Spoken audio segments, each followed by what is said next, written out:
Hello and welcome to another episode of Infinite Vegan. Today I'm going to show you how to make vegan feta cheese. It's probably one of the easiest cheeses you can make, but it takes a lot of time. Open your pot and get some yogurt. You want to get some of that yogurt into that pot. You want to get quite a lot because most of the water out of the yogurt is going to go away. So you want to try and basically fill your pot as far as possible without it overflowing. So about that much would do.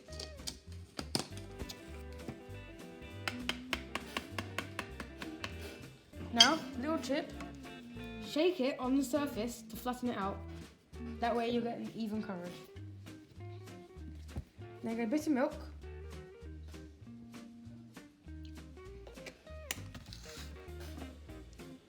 And a bit of salt.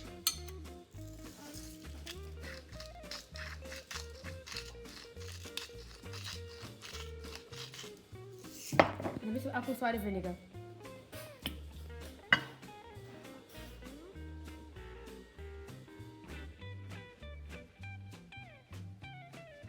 And that's it.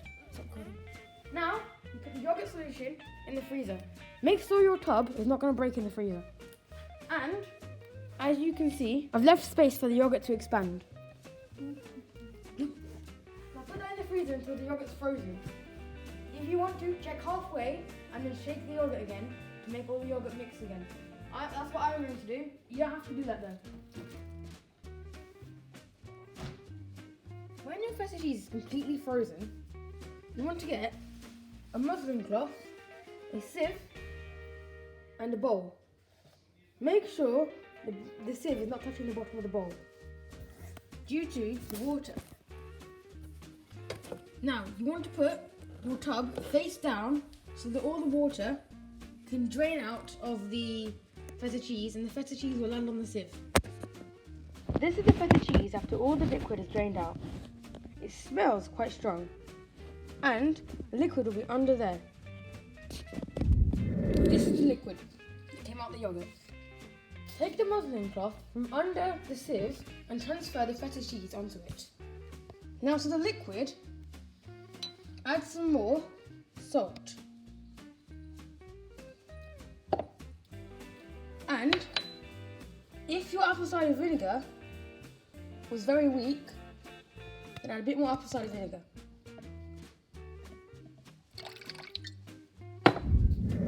Mix.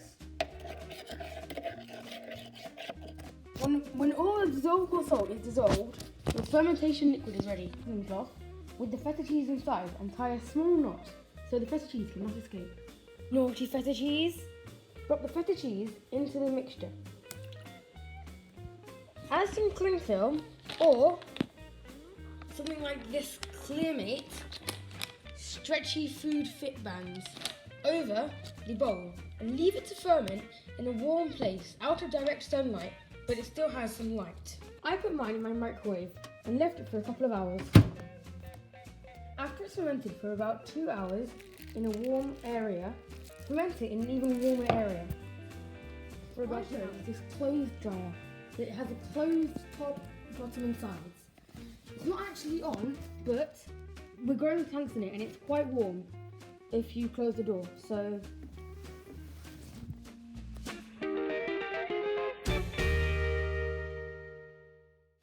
My feta cheese has now fermented in that really warm place for about an hour.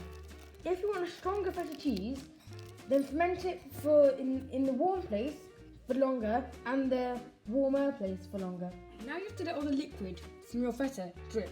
You don't want it all to drip, you just want it to be damp, not very wet. My setup is the muslin bag is hanging out of this cupboard with a tissue wrapped around the muslin bag and then dripping into the bowl, which I had for the fermentation water.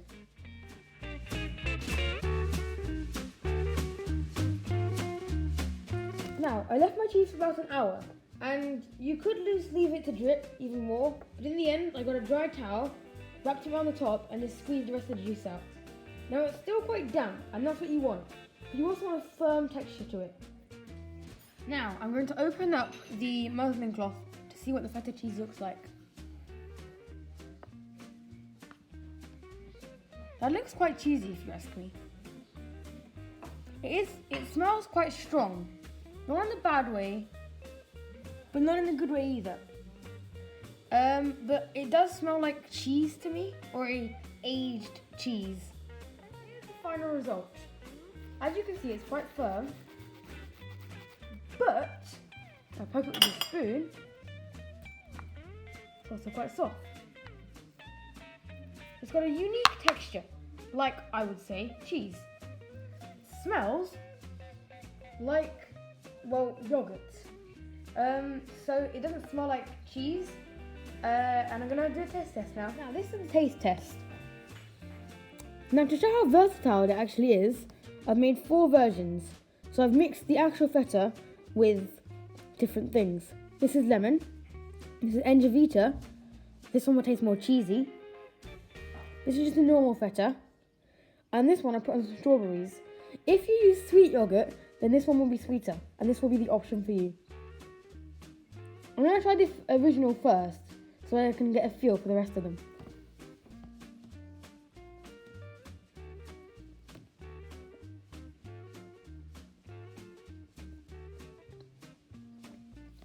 It's very strong and it's a bit salty. It's got a peculiar taste with it doesn't taste a bit like it tastes a bit like the original yogurt, but it tastes more savoury and mature. Like a mature cheddar, but it doesn't taste like cheddar, it tastes like a mature yogurt that's aged. So this one is a lemon one. That one tastes really sour, like a lemon. But it also has that nice salty aged taste like the feta. I'm going to go the Veta one this time. The Veta really brings out the flavour in the feta. You can taste the Veta cheesiness. And you can also taste this really heavenly undertone. And it's quite addictive. Now for dessert, I'm going to have the sweet version. Mine hasn't got sugar in it. If you use the sweet yogurt, then you can put sugar, well, yours would have sugar in it. So I've just used strawberries instead for the sweetness. The slight saltiness in the feta cheese really brings out the sweetness of the strawberries and makes it a really enjoyable experience to eat. That was my taste test. Taste test just goes to show how versatile this is, because it's basically just yogurt with a mature, salty taste. Because it has no preservatives in, I would eat it as soon as possible, preferably as soon as you make it. So, that was a very interesting video.